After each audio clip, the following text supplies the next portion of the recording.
একটি রেল দুর্ঘটনা, লাইনচ্যুত একাধিক বগে। মৃতের সংখ্যা ক্রমশ বাড়ছে, আহতর সংখ্যাও বহু। 2023 সালের করমণ্ডল এক্সপ্রেস দুর্ঘটনায় মৃতের সংখ্যা প্রায় 200 ছুঁই ছিল, আহত হয়েছিলেন বহু।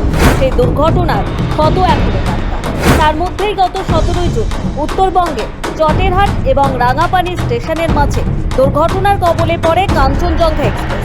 ওই দুর্ঘটনায় কাঞ্চনজঙ্ঘার গার্ড এবং মালগাড়ির চালক সহ মোট 10 জনের মৃত্যু হয়, আহত হন প্রায় 50 জন।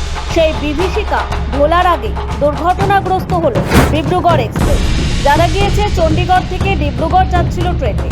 বৃহস্পতিবার দুপুরে ট্রেনটি গন্ডার ঝিলহি স্টেশনের কাছাকাছি আসার পর হঠাৎ একটা বিকট শব্দ হয়েছিল বলেও জানিয়েছেন যাত্রীরা।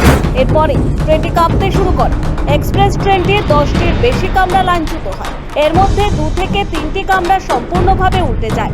ঘটনাটি সঙ্গে সঙ্গে রেল প্রশাসনকে জানানো হয়। এরপর শুরু হয় ত্রাণ এবং উদ্ধারের কাজ। প্রাথমিকভাবে জানা গিয়েছে ট্রেনটির এসি কোচের অবস্থা সবথেকে খারাপ। একাধিক এসি কামরা মারাত্মক ক্ষতিগ্রস্ত হয়েছে। কিভাবে এই দুর্ঘটনা ঘটল তা এখনো স্পষ্ট নয়। জুনের পর জুলাই মাসে ফের দুর্ঘটনায় রেলের বিরুদ্ধে গাফিলতির অভিযোগ উঠেছে। ডিব্রুগড় এক্সপ্রেসের দুর্ঘটনায় উদ্বেগ প্রকাশ করেছেন অসমের মুখ্যমন্ত্রী হিমন্ত বিশ্ব শর্মা।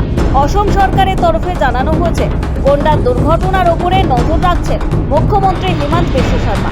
দুর্ঘটনাস্থলের প্রশাসনের সঙ্গে যোগাযোগ রাখছে কর্তৃপক্ষ। উত্তরপ্রদেশ সরকারের তরফে বিবৃতিতে জানানো হয়েছে জেলার আধিকারিকদের দ্রুত উদ্ধার কাজের জন্য প্রয়োজনীয় নির্দেশ দেওয়া হয়েছে। প্রাথমিকভাবে 15টি অ্যাম্বুলেন্স এবং 40 সদস্যের মেডিকেল টিমকে ঘটনাস্থলে পাঠানো হয়।